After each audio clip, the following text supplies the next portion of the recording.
Hello students, मैं Narendra कलोशिया MGCI के digital learning platform में आपका बहुत बहुत स्वागत करता हूं। और नीट जेई में काफ़ी अच्छे रिजल्ट्स देने के बाद एमजीसीआई इंदौर आपके लिए 10th क्लास का 10th सीबीएसई एमपी बोर्ड के लिए फ्री क्रैश कोर्स लेके आया है, जो कि पूरी तरीके से ऑनलाइन है। और आप जैसा कि देख पा रहे हैं, हमारे यूट्यूब चैनल के माध्यम से आप इस कोर्स को पूरी तरीके से फ्री में एक्सेस कर सकते हैं। मैं आपके लिए आपका जो केमिस्ट्री का पहला चैप्टर है, that is chemical reaction and equation, बहुत ही बेसिक चैप्टर है 10th सीबीएसई एमपी बोर्ड के पॉइंट ऑफ व्यू से। 10th सीबीएसई एमपी बोर्ड में किन किन चीज़ों की रिक्वायरमेंट है, आपको किन बातों का ध्यान रखना है पढ़ाई करते समय, उसके बारे में मैं पहले भी आपको बता चुका हूँ। और आज से हम हमारी जो है पढ़ाई स्टार्ट कर रहे हैं और केमिस्ट्री आपका पढ़ाने वाला हूँ। मेरा नाम नरेंद्र कलोशिया है। मुझे पिछले 10 से 12 सालों का एक्सपीरियंस है पढ़ाने का नीट जेई को, और अब मैं आपको फाउंडेशन में भी पढ़ाने वाला हूँ। ये जो पहला चैप्टर दिख रहा है आपको, केमिकल रिएक्शन एंड इक्वेशन, इस चैप्टर के अगर मैं सिलेबस की बात करूँ तो आपको सबसे पहले इसमें केमिकल रिएक्शन क्या होता है, केमिकल इक्वेशन क्या होता है, केमिकल इक्वेशन को लिखते कैसे हैं, केमिकल रिएक्शन में क्या क्या चेंजेस होते हैं, क्या कैरेक्टरिस्टिक है, how to balance a chemical equation, तो कितने टाइप की केमिकल इक्वेशंस होती है, इन सब चीज़ों के बारे में आज मैं आपको बताने वाला हूँ। ठीक है। तो सबसे पहले जब अपन स्टार्ट करते हैं तो आप देखें यहाँ पे, आप जैसे कि देख पा रहे हैं, सबसे पहला chemical reaction and chemical equation. तो केमिस्ट्री की बात करें, पहले हम जो पढ़ रहे हैं अभी फिलहाल जो है वो हम पढ़ रहे हैं केमिस्ट्री। तो केमिस्ट्री की अगर मैं बात करूँ तो केमिस्ट्री की बात करें तो केमिस्ट्री क्या है, ये ब्रांच ऑफ साइंस है। What is chemistry? It is the branch of science which deals with the composition and properties of matter। composition and किसके बारे में बात कर रहे हैं? properties of matter and the changes that matter undergoes by various interaction। तो science जो अपन पढ़ रहे हैं यहाँ पे, इसमें जो केमिस्ट्री पढ़ रहे हैं, ये साइंस का एक ऐसा ब्रांच है जो कंपोजिशन ऑफ मैटर। नाउ एक वर्ड दिख रहा है आपको यहाँ पे, मैटर वर्ड दिख रहा है। मैटर हमने 9th क्लास में पूरा डिटेलिंग पढ़ा है। 9th क्लास जब हमने स्टार्ट किया था उसमें हमने मैटर के बारे में पढ़ा था। और मैटर के बारे में जब पढ़ा होगा तो आपने देखा होगा कि आपको मैटर में सिंपल से कंसेप्ट सिखाया गया होगा कि सर जब मैटर की बात करते हैं तो व्हाट इज मैटर, है ना। पेन थोड़ा सा जरा ब्रॉड हो गया है, इसको थोड़ा छोटा कर लेते हैं। मैटर की जब बात करते हैं तो मैटर को क्लासीफाई अपन 2 टाइप से करते हैं। एक मैटर का क्लासिफिकेशन होता है दैट इज फिजिकल क्लासिफिकेशन। सबसे पहला मैटर का जो क्लासिफिकेशन है वो कौन सा क्लासिफिकेशन है? फिजिकल। एंड दूसरा मैटर का जो क्लासिफिकेशन आता है it is known as chemical classification. Now physical classification की बात करें तो फिजिकल क्लासिफिकेशन आप देखें 3 टाइप का होता है। पहला कहलाता है आपका सॉलिड, दूसरा मैटर कहलाएगा आपका लिक्विड, एंड तीसरा आपका क्या कहलाता है? गैस। तो मैटर को जब डिफाइन करते हैं तो मैटर क्या है? Anything which occupy space and has मास। ऐसी कोई भी चीज जिसके पास क्या है, जो ऑक्यूपाई कर रहा है स्पेस और जिसका क्या है, मास है, वो मैटर है। जैसे मेरे पास ये राइटिंग टूल है, ये मैटर है। ये जो मेरा रिस्ट वॉच पेन है, ये मैटर है। बेंच, टेबल, आपके घर में फैन, चेयर, ये सब मैटर है।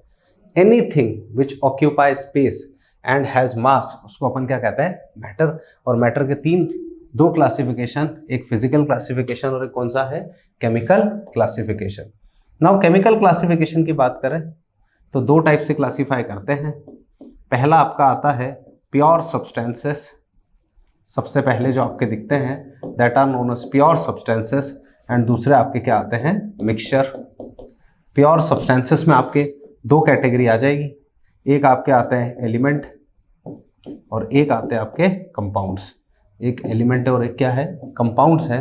एंड मिक्सचर की बात करें तो 2 चीज़ें मिक्सचर में, एक कहलाता है आपका होमोजीनस मिक्सचर और एक आपका क्या कहलाता है? हेट्रोजीनस मिक्सचर, है ना।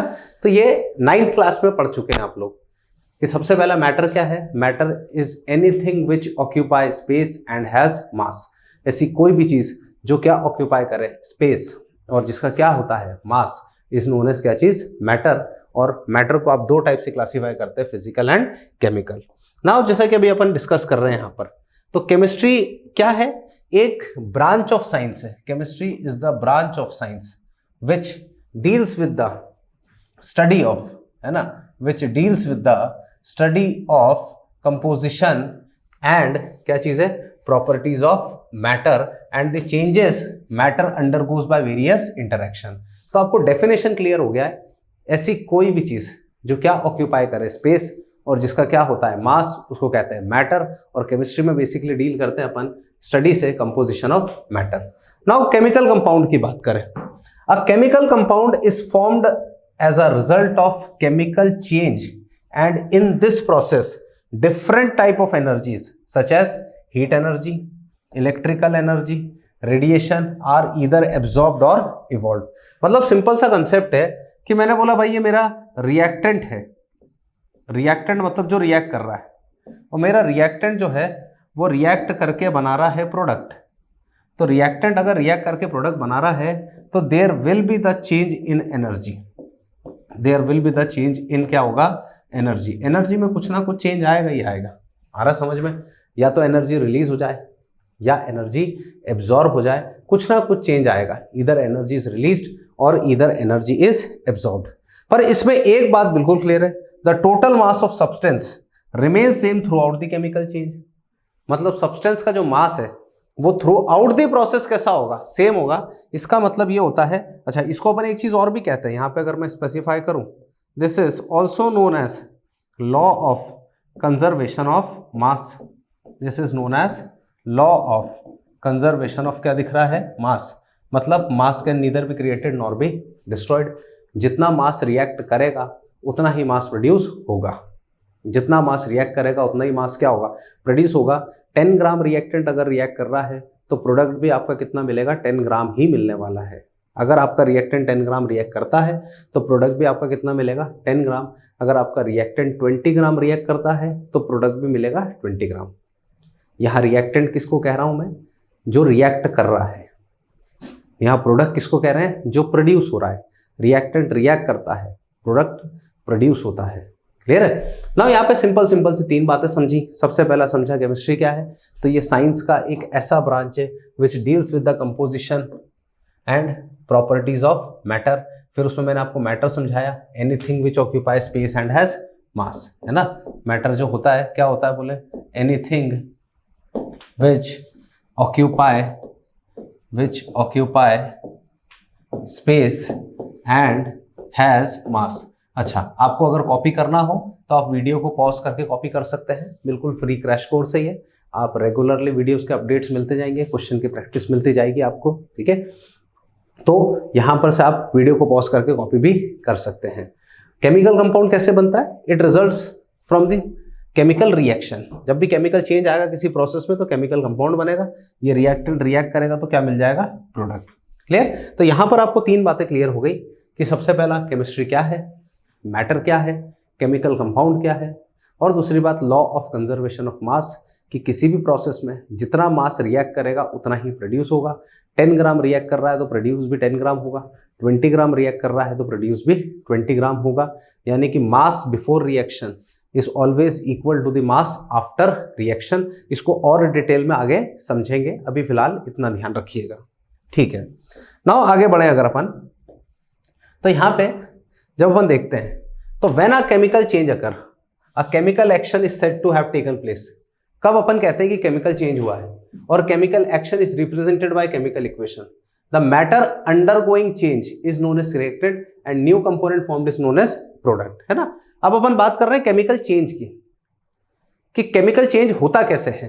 तो किसी भी रिएक्शन की अगर बात करें ना बच्चों अपन, है ना, whenever we talk about any chemical reaction, जरा ध्यान से देखिएगा, मैं कहता हूं केमिकल रिएक्शन की बात कर रहे हैं, किसी भी केमिकल रिएक्शन, तो हमेशा ध्यान रखना उस केमिकल रिएक्शन में रिएक्टेंट होगा और रिएक्टेंट रिएक्ट करके हमेशा आपको देगा प्रोडक्ट।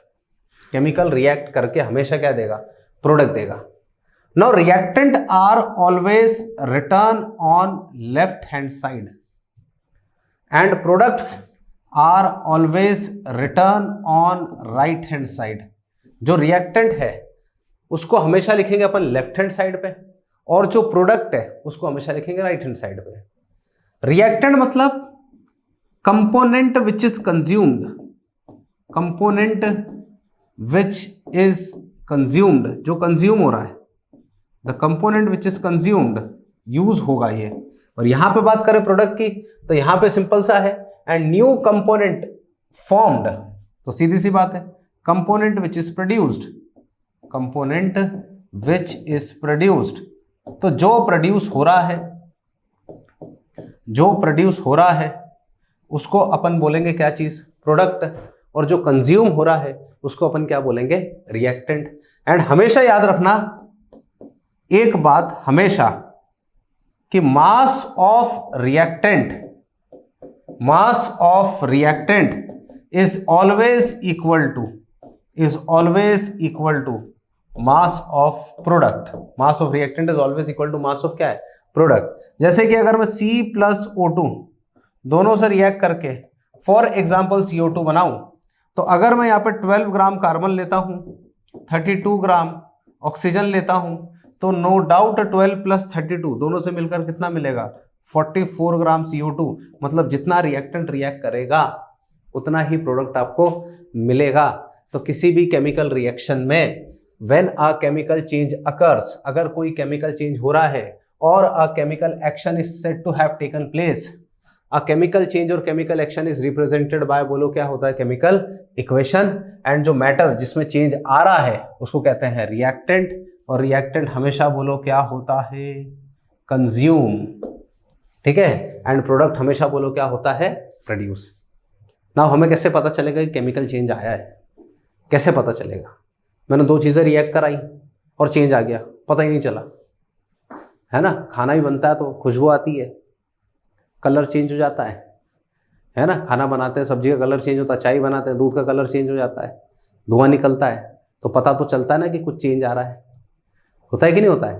तो अगर मैं कहता हूं कि केमिकल रिएक्शन हो रहा है, दो सब्सटेंसेस के बीच में क्या हुआ है, केमिकल रिएक्शन हुआ है, तो रिएक्शन अगर होगा तो सबसे पहले उसमें इवोल्यूशन ऑफ गैस होगा, सबसे पहले गैस का निकलना होगा, इवोल्यूशन ऑफ गैस। या तो चेंज इन कलर आएगा, किसी भी चीज को गर्म करोगे गैस निकलता है ना, उसमें धुआं निकलता है, डिफरेंट डिफरेंट टाइप का गैसेस निकलेगा, अभी अपन देखेंगे। या तो कलर में चेंज आ जाए, या formation of precipitate. Now what is precipitate ये अभी समझाऊंगा, अभी फिलहाल कॉपी में नोट कर लें आप साथ में, जो भी है फॉर्मेशन ऑफ प्रेसिपिटेट या फिर चेंज ऑफ स्टेट। अब चेंज ऑफ स्टेट हम लोग क्लियर है कि सर या तो वो सॉलिड से हो जाए लिक्विड, या लिक्विड से वो हो जाए गैस, या इस टाइप का कुछ भी, कि गैस से आ जाए लिक्विड, या लिक्विड से हो जाए गैस, या लिक्विड से हो जाए सॉलिड, वाइस वर्सा चलता रहेगा वो। समझ रहे हैं आप। तो मैं कह रहा हूं कि केमिकल रिएक्शन अगर हो गया है तो या तो उसमें से गैस रिलीज हो जाए, या चेंज ऑफ कलर हो जाए, या फॉर्मेशन ऑफ प्रेसिपिटेट, या चेंज ऑफ स्टेट, या एनर्जी में चेंज आ जाए। Now what do we mean by change in energy. तो चेंज इन एनर्जी दो बातें हो सकती हैं, या तो रिलीज हो जाए या फिर एब्जॉर्ब हो जाए, दो ही बातें होती हैं कि एनर्जी या तो रिलीज हो या फिर बोलो क्या हो, एब्जॉर्ब हो। क्लियर। तो व्हाट इज केमिकल रिएक्शन, ऐसा प्रोसेस जिसमें रिएक्टेंट रिएक्ट करके प्रोडक्ट देता है, ऐसा प्रोसेस जिसमें रिएक्टेंट रिएक्ट करके क्या दे रहा है, प्रोडक्ट दे रहा है, that is known as chemical reaction. Chemical reaction में दो बातें, रिएक्टेंट वो जो कंज्यूम हो जाए, प्रोडक्ट वो जो प्रोड्यूस हो जाए। जो कंज्यूम होगा वो रिएक्टेंट कहलाएगा, जो प्रोड्यूस होगा वो प्रोडक्ट कहलाएगा। रिएक्टेंट को हमेशा लिखेंगे लेफ्ट हैंड साइड पे, एंड प्रोडक्ट को हमेशा लिखेंगे राइट हैंड साइड पे। देखिए reactant is always written on left hand side, reactant is always written on left hand side, and product is always written on right hand side. Reactant is always consumed, product is always produced. अरे clear है। And हमेशा ध्यान रखें, यहां पे follow करवा रहे हैं अपन law of mass action, sorry law of conservation of मास। क्या फॉलो करवा रहे हैं अपन यहां पे, law of conservation of mass, that mass can neither be created nor be destroyed. तो मास को ना क्रिएट कर सकते हो ना डिस्ट्रॉय कर सकते हो, जितना रिएक्टेंट रिएक्ट करेगा उतना प्रोडक्ट मिलेगा, जितना रिएक्टेंट रिएक्ट करेगा उतना प्रोडक्ट मिलेगा। समझ में आ रहा है, क्लियर है। जितना ज्यादा पढ़ोगे उतने ज्यादा मार्क्स आएंगे, पर ज्यादा पढ़ने का मतलब ये नहीं कि कॉपी खोल के बैठे और अंदर कॉमिक रखी हुई है बढ़िया चल रहा है, या वो बुक काट के बीच में पबजी चल रहा है हाथ से, वो वाला नहीं पढ़ना। घर पे लग रहा है 5 घंटे पढ़ रहे हैं, 5 घंटे पढ़ने के बजाय 5 ही मिनट पढ़ रहे हैं, बोले हम तो 5 घंटे पढ़े तो नंबर तो आए नहीं। तो वो वाला पढ़ना नहीं, पढ़ना मतलब प्रॉपर पढ़ाई करना है अपनों को। टाइम कम हो पर क्वालिटी वाली पढ़ाई हो, समय कम होना चाहिए भले, पर पढ़ाई जो हो क्वालिटी वाली हो। तो ये 5 बातें यहाँ पे आपने देखी जिनसे हमें पता चल जाएगा कि केमिकल चेंज आया कि नहीं आया। पहला है evolution of gas, change of colour, formation of precipitate, change of state and energy changes की बात करते हैं। नाउ एक एक करके अपन डिस्कस करते हैं केमिकल रिएक्शन में ना। कॉपी कर लेना वीडियो को पॉज करके। चलिए सबसे पहले बात करते हैं इवोल्यूशन ऑफ गैस, कि जब भी केमिकल चेंज आ रहा है तो there is evolution of gas. तो कैसे पता चलेगा इवोल्यूशन ऑफ गैस? तो भाई सिंपल सा कॉन्सेप्ट है इवोल्यूशन ऑफ गैस की। जब बात करें, मान लो मेरे पास यहाँ पे ये एक टेस्ट ट्यूब था, है टेस्ट ट्यूब। इस टेस्ट ट्यूब के अंदर मैंने ले लिया डाइल्यूट H2SO4, ये देखिए इसके अंदर ले लिया मैंने डाइल्यूट H2SO4 ले लिया। यहाँ जो टेस्ट ट्यूब दिख रहा है इसके अंदर मैंने क्या रखा हुआ है ये बताएं? डाइल्यूट क्या चीज़ है? H2SO4। और इसके अंदर मैंने उठा के डाल दिए जिंक के पीसेस, ये जिंक मेटल डाला। अब जैसे जिंक मेटल डालूंगा तो इसके अंदर से गैस निकलेगा। कौन सा गैस है ये? Hydrogen gas. और hydrogen gas burns with pop sound, याद करो। ये देखिए Zn दिख रहा है मेरे पास सॉलिड, इसका रिएक्शन मैंने H2SO4 से कराया, ये बना ZnSO4 और ये हाइड्रोजन गैस। हाइड्रोजन गैस ध्यान रखना कलरलेस होता है, सबसे पहली बात। Hydrogen gas is colourless and combustible. Combustible का मतलब क्या होता है? जलता है। बर्न्स विद कैसा साउंड है ये बताओ? Pop sound. It Burns with pop sound. समझ में आ रहा है? हाइड्रोजन गैस जब जलता है ना, एकदम से टेस्ट ट्यूब के पास में लेके आते हैं, एकदम से माचिस लगाते हैं, पॉप करके आवाज आती है हाइड्रोजन गैस जब जलता है। सेकंड एग्जांपल अपन ये देख लो, Na2CO3। Na2CO3 मतलब इस सोडियम कार्बोनेट। अभी फॉर्मूले लिखने सिखाएंगे आपको। Na2CO3 क्या है बोलो? Sodium carbonate. सोडियम कार्बोनेट का रिएक्शन अपन ने HCl से कराया है ना। HCl इज नोन एज कौन सा acid? Hydrochloric acid. Hydrochloric acid. तो अगेन देखो आपको NaCl, H2O और CO2 गैस मिला। अभी फॉर्मूले का टेंशन नहीं लेना है बिल्कुल भी कि सर ये आप फॉर्मूले बता रहे हो, ये हमें तो आते ही नहीं है। अभी फॉर्मूले पूरे लिखने बताऊंगा, एक एक पूरी एक चीज की प्रैक्टिस कराऊंगा अच्छे से। आप बिल्कुल आज शांति से बैठ के अपना वीडियोस को देखें बिल्कुल, ठीक है। तो क्लियर है कि सबसे पहला जो कैरेक्टरिस्टिक आया दैट इज इवोल्यूशन ऑफ क्या है? गैस है। कि जब भी केमिकल रिएक्शन होगा तो कुछ ना कुछ गैस रिलीज होगा, इसलिए इसको अपन कहते हैं इवोल्यूशन ऑफ गैस। ठीक। सेकंड कैरेक्टर की बात करते हैं तो चेंज ऑफ कलर। तो ये देखिए जरा चेंज ऑफ कलर आ रहे हैं यहाँ पे। चेंज ऑफ कलर की बात करें तो रेड लेड दिख रहा है यहाँ पे, दो चीजें रिएक्ट करती, चेंज ऑफ कलर आता है। भाई चाय भी बनाते तो कलर में चेंज हो जाता है। दूध का कलर व्हाइट होता है, उसमें पत्ती डाल दो कैसा हो जाता है? थोड़ा सा ब्राउन टाइप का कलर हो जाता है। चाय में भी तो आ रहा है, केमिकल चेंज हो रहा है। समझ में आ रहा है कि नहीं यार? तो केमिकल चेंज जब भी होगा तो कलर में चेंज आता ही आता है। तो कलर में चेंज आ रहा है यहाँ पे। अच्छा, ऐसा हमेशा नहीं कि चेंज आए। जैसे ये देखो लेड ऑक्साइड, इसका पहले कलर कैसा था? रेड कलर, और बाद में ये कैसे कलर का हो जाता है? Yellow colour. मतलब रेड कलर जो होता है हीटिंग के बाद, ये इसका अपन करा रहे हैं हीटिंग। क्लियर है? क्या करा रहे हैं इसको अपन? हीटिंग। देखिएगा ध्यान से। जैसे कि हमारे मेरे पास ये टेस्ट ट्यूब था और इस टेस्ट ट्यूब में मेरे पास ये पूरा रेड कलर का है, ये पूरा रेड कलर का दिख रहा है। ये दिस इज Pb3O4 और इसको मैंने क्या कर दिया? हीट करा हीट। तो हीट करने के बाद जो इसका कलर था वो चेंज हो गया और चेंज होकर इसके अंदर जो कलर आ रहा है, अब वो कौन सा कलर आ रहा है ये बताएं? Yellow colour. ये देखो हीट होने के बाद ये जो इसके अंदर कलर आ रहा है, कैसा कलर आ रहा है? येलो कलर आ रहा है। तो चेंज ऑफ कलर आ रहा है ना। सबसे पहला बताया इवोल्यूशन ऑफ गैस एंड दूसरा क्या बताया? Change of colour. तो केमिकल रिएक्शन जब भी होगा तो पहली चीज उसमें या तो ऐसा हो जाए कि इवोल्यूशन ऑफ गैस हो या फिर चेंज ऑफ क्या है? कलर आए। ऐसे बहुत सारे एग्जांपल्स अपने को देखने को मिलेंगे। जैसे ये देखिए कॉपर कार्बोनेट का ग्रीन कलर है, समझ में आई बात? और ये कॉपर ऑक्साइड का क्या हो जाएगा? ब्लैक कलर, हीटिंग के बाद में। तो इस टाइप से अपने को डिफरेंट एग्जाम्पल मिलते हैं जो बताते हैं कि जब भी केमिकल इक्वेशन या केमिकल रिएक्शन होगा तो या तो इवोल्यूशन ऑफ गैस हो या फिर चेंज ऑफ क्या आ जाए? कलर। क्लियर? आगे बढ़ते हैं। फॉर्मेशन ऑफ क्या हो रहा है? पीपीटी। नाउ प्रेसिपिटेट क्या होता है उसको समझते जरा पहले अपन अच्छे से। प्रेसिपिटेट को देखें अगर अपन, some chemical reactions are characterized by the formation of PPT, precipitate short form में इसको अपन क्या लिखते हैं, पीपीटी। पीपीटी का मतलब प्रेसिपिटेट।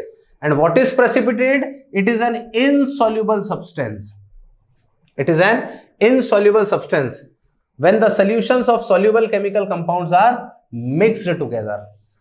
अरे दो सब्सटेंसेस हैं और दोनों आपस में मिक्स कर रहे हैं।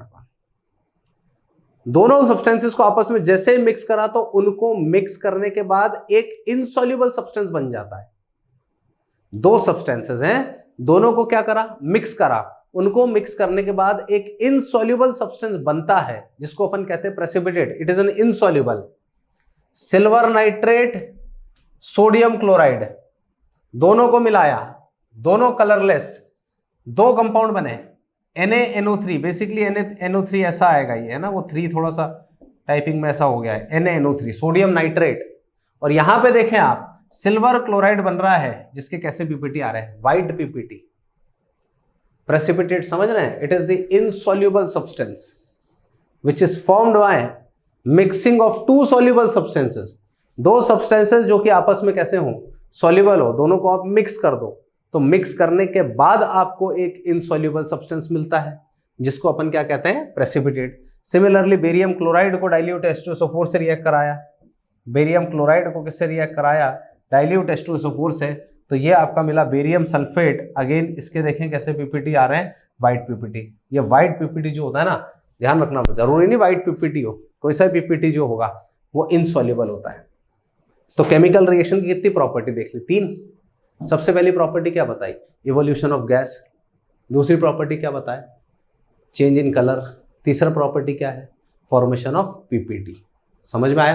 तो जब भी केमिकल रिएक्शन होता है तो 3 बातें तो अपने को क्लियर हो गई कि इनमें से कोई एक हो सकता है, इवोल्यूशन ऑफ गैस हो जाए, है ना, फॉर्मेशन ऑफ पीपीटी हो जाए, या फिर आखिरी वाला क्या बताया मैंने आपको, change of colour. Clear? Now आगे बढ़े। अगला आता है चेंज इन स्टेट, है ना। यहां पे आप देखें, some chemical reactions are characterized by change in state. तो चेंज इन स्टेट मतलब ध्यान से देखिएगा क्या हो सकता है, सॉलिड है, सॉलिड का रिएक्शन आपने सॉलिड से कराया तो बोलो क्या बन गया प्रोडक्ट, फॉर एग्जांपल लिक्विड बन जाए। आया समझ में? इस टाइप का कुछ भी हो सकता है। सॉलिड का रिएक्शन आप लिक्विड से करा लो, सॉलिड का रिएक्शन आप गैस से करा लो, तो हो सकता है इसमें से कुछ भी इस टाइप का, यहाँ पे लिक्विड बन जाए, यहाँ पे लिक्विड बन जाए। या ओवरऑल अगर अपन बात करें, ओवरऑल अपन बात करें तो ये हो सकता है कि सर सॉलिड का फेज चले जाए लिक्विड में, लिक्विड से क्या बन जाए, गैस, या गैस से क्या हो जाए लिक्विड, या लिक्विड से सॉलिड, या सॉलिड से गैस, या गैस से सॉलिड। इस टाइप से कुछ भी हो सकता है, इस टाइप से कुछ भी चेंज आ सकता है। समझ में आ रहा है? जैसे कैसे, देखिए जरा, मैं यहाँ पे एक एग्जांपल दिया हुआ है, 2 volumes of hydrogen gas react with 1 volume of oxygen gas. देखो जरा, हाइड्रोजन गैस, ये गैस किससे रिएक्ट कर रहा है, ऑक्सीजन गैस से। दोनों से मिलकर यहाँ पे बन जाएगा H2O लिक्विड, है ना। अभी मैं फिलहाल बैलेंस कर दे रहा हूं, बट आपको मैं पूरा बताऊंगा कि कैसे बैलेंस करना है, क्या नहीं करना है। आप देखिए, गैस और गैस लिख करके क्या बनाए, लिक्विड बनाया। गैस और गैस आपस में रिएक्ट करके लिक्विड बनाए। सिमिलरली CH4 गैस सुने होंगे कभी, मीथेन जिसको कहते हैं, CH4 गैस, मीथेन, इसका रिएक्शन मैंने O2 गैस से कराया, तो दोनों से मिलकर क्या मिला, CO2 गैस, एंड साथ में क्या मिला, H2O लिक्विड। ये देखो, गैस और गैस मिलके गैस और लिक्विड दे रहे हैं। ये भी एक एग्जांपल है चेंज ऑफ किसका, स्टेट का। आया? तो 4 प्रॉपर्टीज हो गई। सबसे पहला क्या बताया, evolution of gas, change in colour, है ना। पहला क्या बताया, इवोल्यूशन ऑफ गैस। दूसरा क्या बताया, चेंज इन कलर। क्लियर है? उसके बाद क्या बताया, formation of PPT and change of state. And last, सबसे लास्ट कैरेक्टर, सबसे लास्ट कैरेक्टरिस्टिक की बात करूं तो दैट इज कौन सा चेंज की बात कर रहा हूं मैं यहाँ पे, एनर्जी चेंज की बात कर रहा हूं। अब एनर्जी चेंज में यहां पे ध्यान से देखें कि light energy is essential for biochemical reaction photosynthesis by which green plant prepare their food from carbon dioxide and water. Now energy में जो भी चेंज आते हैं ना, वो 2 टाइप के चेंज है। एक कहला रहा है एंडोथर्मिक, एक कहलाता है एक्सोथर्मिक। दिख रहा है। एंडोथर्मिक जो वर्ड दिख रहा है अगर आपको, एंडो मतलब इनसाइड, एंडो मतलब इनसाइड, या मैं कह सकता हूं एब्जॉर्ब होना, ऐसा रिएक्शन जिसमें एनर्जी इज एब्जॉर्ब्ड। अब एनर्जी किसी के भी फॉर्म में हो सकता है, हीट एनर्जी, लाइट एनर्जी, समझ में आया, कोई सी भी एनर्जी हो सकती है, साउंड एनर्जी। ऐसा रिएक्शन जिसमें एनर्जी इज एब्जॉर्ब्ड उसको अपन बोलेंगे एंडो। थर्मिक मतलब हीट, अब स्पेसिफाई कर दिया एंडोथर्मिक, दोज रिएक्शन जिसमें हीट एनर्जी इज एब्जॉर्ब्ड। तो यहां पे अपन सीधा सा लिख सकते हैं कि ऐसा reaction, those reaction in which heat energy is absorbed, heat energy is क्या लिखा है, एब्जॉर्ब्ड, उसको बोलेंगे एंडोथर्मिक रिएक्शन। तो एक्सोथर्मिक की बात करेंगे तो ऐसा रिएक्शन है ना, those reaction in which energy is released, those reaction in which क्या चीज बोलो, energy is released, ऐसा reaction in which energy is क्या दिख रहा है, released, तो उसको अपन बोलेंगे कौन सा रिएक्शन, एक्सोथर्मिक। एग्जाम्पल देखो एंडोथर्मिक का, रिएक्टेंट ने एनर्जी को एब्जॉर्ब करा, रिएक्टेंट ने एनर्जी को एब्जॉर्ब करा तो आपको मिला प्रोडक्ट। समझ में आ रहा है, मतलब प्रोडक्ट की एनर्जी तो हमेशा हाई आनी है, क्योंकि रिएक्टेंट ने एनर्जी एब्जॉर्ब करके दिया प्रोडक्ट। रिएक्टेंट ने एनर्जी को एब्जॉर्ब किया फिर दिया प्रोडक्ट, तो प्रोडक्ट की एनर्जी तो हमेशा ज्यादा आएगी, है ना। किसी ने 10 रुपए लेकर काम किया, तो जो काम किया है उसकी कीमत उतनी है तो बढ़ के आएगी। समझ में आ रही बात। वैसे यहां पे एक्सोथर्मिक की रिएक्टेंट से बना प्रोडक्ट और साथ में कुछ एनर्जी रिलीज हुआ तो निकल गया ना, एनर्जी निकल गया। एनर्जी निकलना मतलब एनर्जी कम हो गया प्रोडक्ट का। तो यहां पे अपन सिंपल सा कह सकते हैं कि energy of reactant is less than energy of product, energy of reactant is less than energy of product. और यहां पे अपन कह सकते हैं कि energy of reactant is more than energy of product, product की एनर्जी ज्यादा है, सॉरी रिएक्टेंट की एनर्जी ज्यादा, प्रोडक्ट की कम है। तो एंडोथर्मिक में एब्जॉर्ब होना है, एक्सोथर्मिक में रिलीज होना है। समझ में आई बात। तो ऐसा रिएक्शन जिसमें एनर्जी क्या हो रहा है, एब्जॉर्ब, उसको बोलेंगे एंडोथर्मिक। और ऐसा रिएक्शन जिसमें एनर्जी क्या हो रहा है, रिलीज, उसको बोलेंगे एक्सोथर्मिक। किसी भी चीज का जलना, हाइड्रोकार्बन का जलना, जैसे फॉर एग्जांपल CH4 को मैंने जलाया इन प्रेजेंस ऑफ ऑक्सीजन, तो यहाँ पे मिलेगा CO2 प्लस मिलेगा H2O और प्लस साथ में क्या निकल गया, एनर्जी, मतलब कंबस्शन रिएक्शन। सारी कौन सी रिएक्शन, कंबस्शन, जितनी भी कंबस्शन रिएक्शन है, कौन सी रिएक्शंस, कंबस्शन, वो सब कौन सी होती हैं, एक्सोथर्मिक, उसमें एनर्जी रिलीज होता है। फोटोसिंथेसिस सुने होंगे, या अपन यहाँ पे ये देख लो कि AgBr है, इसको अगर एनर्जी दिया एनर्जी तो 2 पार्ट में टूटेगा, Ag प्लस बोलो क्या बनेगा यहाँ पे, Br। समझ में आ रहा है, यहाँ पे Ag प्लस क्या बनेगा, Br। कोई डाउट इसमें। तो बहुत सारे काफी एग्जाम्पल देखने को मिल सकते हैं, जैसे CaCO3 है, इसको हीट करा तो ये बन जाएगा आपका CaO प्लस बोलो क्या मिलेगा, CO2। क्लियर है, ये भी एक टाइप का कौन सा रिएक्शन है, एंडोथर्मिक है, क्योंकि आप इसको एनर्जी दे रहे हो। तो ओवरऑल बात करते हैं अब यहाँ पे, अगर अपन पीछे चल रहे देखने के लिए, तो सिंपल सा लॉजिक है यहाँ पर कि देखिए, तो जब भी रिएक्शन होगा, है ना, जब भी क्या होगा, रिएक्शन होगा, तो इसके अंदर अपन ने ये कैरेक्टरिस्टिक देखे हैं। कौन कौन से कैरेक्टरिस्टिक देखें, सबसे पहला देखा evolution of gas, change of colour, formation of PPT, change of state and energy changes. समझ में आया। अब ये मैंने अभी फिलहाल जनरल टर्म में बता दिया है। अब आपसे स्कूल में क्वेश्चन पूछा जाएगा, what are the characteristic of chemical reaction, what are the characteristic of chemical reaction. तो बहुत सिंपल है कैरेक्टरिस्टिक, पहला इवोल्यूशन ऑफ गैस है, change of colour, formation of PPT, change of state and energy changes. Energy changes कितने type के होते हैं, 2 type के, एक एक्सोथर्मिक चेंज एंड दूसरा वाला क्या कहलाता है, एंडोथर्मिक चेंज। आ रहा समझ में? नाउ इस चैप्टर का जो बेसिक बैकबोन है ना, इस चैप्टर का जो बेसिक बैकबोन है वो आप जैसे कि हेडिंग देख पा रहे हैं, writing chemical formula and chemical equation, very basic part. In fact इस चैप्टर का सबसे इंपॉर्टेंट पार्ट ही यही है। और अगर इस पार्ट पे कमांड कर लिए ना, केमिकल फॉर्मूला लिखना और केमिकल इक्वेशन लिखना, उसको बैलेंस करना, अगर इसको कमांड आप अच्छे से कर लिए, केमिस्ट्री के किसी चैप्टर में दिक्कत नहीं आना है। फिर इसके आगे के फिर जितनी चैप्टर है उनमें सब जगह ये कंसेप्ट लगेगा। एक बार अगर इस पे कमांड कर लिए तो फिर बाकी किसी भी चैप्टर में दिक्कत नहीं आना है। तो ये पीरियोडिक टेबल है, आप जैसे कि देख पा रहे हैं। ये कौन सा टेबल है? पीरियोडिक टेबल है। आपको इजीली मिल जाएगा, ये आप डाउनलोड भी कर सकते हैं, आपको मार्केट में भी मिल जाएगा। और इनफैक्ट अगर आप साइंस के स्टूडेंट हैं तो आपको इसके बारे में ज़रूर से पता होना ही चाहिए। क्लियर है? आप साइंस पढ़ रहे हैं तो आपको ये सारी बातें तो पता होना चाहिए पीरियोडिक टेबल के बारे में। और नहीं भी पता हो तो आप अभी देख सकते हैं, ये हमारा पूरा पीरियोडिक टेबल है। इसको हम कहते हैं मॉडर्न पीरियोडिक टेबल, या इसी को कहते हैं हम long form of periodic table. This is known as modern periodic table, या इसी को अपन कहते हैं long form of periodic table. तो अभी फिलहाल जो अपन बात कर रहे हैं that is writing chemical formula या राइटिंग केमिकल इक्वेशन की बात कर रहे हैं। इस पीरियोडिक टेबल में 4 ब्लॉक दिख रहे हैं मेरे को, एक जनरल इंफॉर्मेशन के लिए बता रहा हूं मैं आपको भी फिलहाल। इस पूरी पीरियोडिक टेबल में 4 ब्लॉक हैं। दिस ब्लॉक, ये जो ब्लॉक दिख रहा है ना, ये एकदम इस एंड पर, this is known as S block. ये जो ब्लॉक आपको नजर आ रहा है this is known as S block.